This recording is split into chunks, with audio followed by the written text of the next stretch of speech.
The flashing red and blue lights hit my half-built cabin like a crime scene.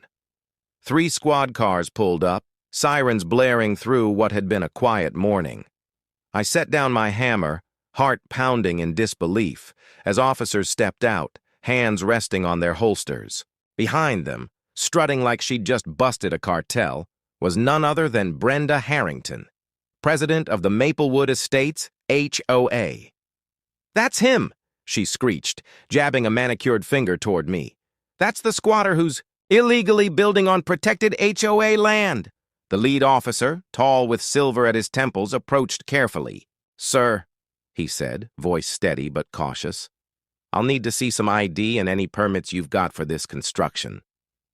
I slowly reached into my back pocket, pulling out my wallet and a folder I'd started carrying everywhere, because of Brenda. "Officer Davidson," I said, glancing at his name tag, "I think there's been a misunderstanding. This is my property." Brenda stomped forward, face red and furious. "Don't listen to him. This entire lakefront is part of the Maplewood Estates community. I have documentation." Officer Davidson lifted a hand to quiet her and started flipping through my papers. One by one, his eyebrows climbed. Deed, property survey, water rights dated all the way back to 1922. His expression shifted from suspicion to mild amusement. "Ma'am," he said finally, turning to Brenda with a tone that made her flinch, "according to these records, this gentleman owns not just this parcel, but the entire riverfront from mile marker 7 to mile marker 12. That includes every bit of water access." Her jaw dropped. But this circus hadn't started today. It began 3 months ago, the day I broke ground on the land my grandfather left me. 20 acres of untouched lakefront paradise he'd bought back in the 1950s. My property bordered Maplewood Estates, a gated neighborhood that had popped up in the 1990s, but it was never, and I mean never, part of their HOA. I'd spent years dreaming about this place. A cabin with solar panels for off-grid living, a wraparound deck overlooking the water, a little dock for the fishing boat I'd bought last summer. After 2 decades behind a desk as a software engineer, I was ready for something real. Weekends with the sound of wind through the trees instead of traffic through concrete canyons. The trouble began on day 2 of construction. I was marking out the foundation when a golf cart came barreling down the dirt path, kicking up a storm of dust. Brenda Harrington emerged like Schuer invading Normandy. "Excuse me?" she barked, arms crossed like a prison warden. "What exactly do you think you're doing?" I straightened up, wiped the sweat off my forehead, and said evenly, "Building a cabin. Can I help you?" "This is HOA property," she snapped. "You can't just start construction without board approval." "This isn't HOA property," I replied, already feeling my patience fray. "This land belongs to me." She actually laughed, a sharp, mocking sound that echoed off the trees. "All lakefront access in this area is under Maplewood Estates jurisdiction. I don't know what scam you're trying to run, but I'm shutting this down right now." That was the start of what turned into a 3-month campaign of harassment. Every morning, I'd show up to find new notices taped to my equipment. "Cease. Unauthorized construction." Half of them printed from Word templates that weren't even official. I'd tossed them straight into the burn pile. Then came the trespassing. My trail cameras caught her sneaking onto my property at all hours. Snapping photos, taking measurements, pretending she was some kind of private investigator from a bad reality show. One morning, I caught her inside the foundation I'd just poured, clipboard in hand. "Brenda!" I called, startling her so badly she almost dropped her pen. "You're trespassing again." She spun around, holding her clipboard like a shield. "I'm documenting HOA violations. The noise from your construction is disturbing our residents' peace and tranquility." "The nearest house is half a mile away," I said, trying not to laugh. "And it's 10 in the morning, on a Tuesday." Her lips tightened. "We'll see what our lawyers have to say about that." The lawyers never showed up, but her antics escalated. She started bringing backup. Other board members who'd stand at what they thought was the property line, taking photos and muttering like a pack of gossiping raccoons.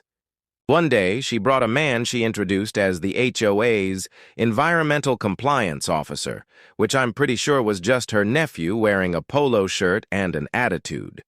The breaking point came when I arrived one morning and saw new signs. Hammered into the ground, private property, Maplewood Estates HOA. She'd actually claimed my land as theirs. That's when I decided to keep my documents on me at all times. So when she showed up again that afternoon, I was ready. Those signs need to come down, I told her firmly. Make me, she shot back with a smirk. I've called the real authorities this time. And that's how I ended up surrounded by flashing lights, accused of squatting on my own land. The police are on their way to remove you from our property, Brenda had shouted that morning, which led us straight to this moment. 3 squad cars, flashing lights, and Officer Davidson calmly reviewing my paperwork while Brenda's face cycled through every shade of purple known to mankind. This can't be right, she sputtered. The HOA owns all water access. We've been using that beach for 20 years. Officer Davidson's expression didn't budge. Using it and owning it are 2 different things, ma'am, he said evenly. According to these records, it looks like your HOA has actually been trespassing on this gentleman's property for the past 2 decades. I spread the survey map across the hood of the cruiser, pointing out the lines with a finger. My grandfather owned everything from here. I traced the northern boundary to here. That includes the beach your residents use, the hiking trail, and even the boat launch. Brenda's jaw opened and closed like a startled fish, her clipboard trembling in her hands. The other officers gathered around, trying and failing to hide their smirks. One of them muttered something about another one of those HOA presidents, and the rest nodded knowingly. But we maintain that beach, Brenda protested desperately. We pay for sand deliveries and upkeep every summer. On my property, I said calmly. Without permission. That's called vandalism, technically speaking. Officer Davidson handed back my documents. Sir, do you want to press trespassing charges? Sounds like this has been going on for a while. I pretended to think it over while Brenda's face drained from purple to ghost white.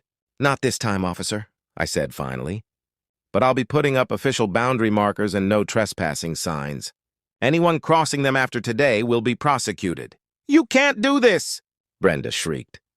The whole community uses that beach. Our property values depend on lake access. I shrugged. Should have thought of that before you tried to steal my land. The officers gave her a stern warning about filing false police reports before driving off. Brenda just stood there, clutching her clipboard, watching her little empire crumble like stale coffee cake. By that evening, word spread through Maplewood Estates faster than wildfire in August. My phone wouldn't stop ringing. Board members, neighbors, residents. Everyone wanted to talk about the lake access situation. The story got wilder with every retelling. By the time it reached the far end of the subdivision, people were saying I owned half the county and was planning to build a casino. The next morning, 15 people were waiting at my construction site. Thankfully, not with pitchforks, but with nervous smiles and anxious energy. A man in khakis and a tucked-in golf shirt stepped forward, hand extended. Mr. Peterson, he said politely, I'm Jack Sullivan, Vice President of the HOA Board. We'd like to discuss the lake access issue. Nothing to discuss, I replied, not even pausing from my work. It's my land. Has been since 1952. Jack nodded, then shot a glare over his shoulder at Brenda, who stood in the back looking like she'd swallowed a lemon whole. We understand that now, he said carefully. We're hoping to come to some kind of arrangement. The community has been using that beach for decades, and I've been paying taxes on it for decades, I countered. Funny how no one mentioned that when they were dumping sand on my beach. A woman in yoga pants spoke up, guilt all over her face. We didn't know.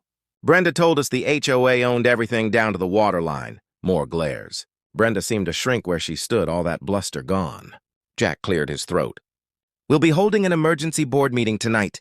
The residents deserve to know exactly what property we actually control. Brenda, I think you should prepare a full report explaining how this misunderstanding occurred. That meeting, from what I later heard, was pure chaos. My nearest neighbor, Tom, a good guy who lived right on the border of Maplewood Estates, Gave me the play-by-play the next day. "You should have seen it," he said, leaning over the fence. People were furious. They demanded to know how Brenda could have gotten something this big so wrong. Turns out she never even looked at the property records. She just assumed the HOA owned it because they maintained it. He chuckled, shaking his head. First time I've ever seen people yell at a board meeting, other than Brenda herself. She tried blaming everyone, the previous board, the county, and even you for not correcting her sooner. But nobody was buying it. The vote of no confidence was unanimous, minus hers, of course. She was removed as president on the spot. Jack's running things now. I thought that might be the end of it. I was wrong. 3 days later, I started putting up my fence. Nothing aggressive, just a clean split rail design marking the boundary. My lawyer had advised adding proper private property, no trespassing signs too. So I did. That's when Brenda made her final mistake. At 2 in the morning, my trail camera caught her trying to yank out my fence posts, using her Mercedes. The bumper got tangled in the wire, and she ended up dragging 50 feet of fencing before her car nosedived into a ditch. This time, I pressed charges, destruction of property, trespassing, and vandalism. The judge was not amused. In court, Brenda looked small, stripped of her authority and arrogance. The footage from my cameras played on a big screen for everyone to see. "Mrs. Harrington," the judge said, peering over his glasses, "you've demonstrated a disturbing pattern of harassment and criminal behavior. Quite shocking for someone in a position of community leadership, or former leadership, I should say. The verdict hit her like a truck, $12,000 in fines, plus restitution for the damage to my fence, 200 hours of community service, and a restraining order keeping her 500 feet away from my property." Her face was a portrait of disbelief. $12,000, she gasped. "But I was protecting our community." The judge slammed his gavel with finality. "You weren't protecting your community, Mrs. Harrington. You were protecting your ego. Consider yourself lucky I'm not adding jail time." The courtroom went silent except for the sound of that gavel echoing one last time, and just like that, the Queen of Maplewood Estates fell from her throne.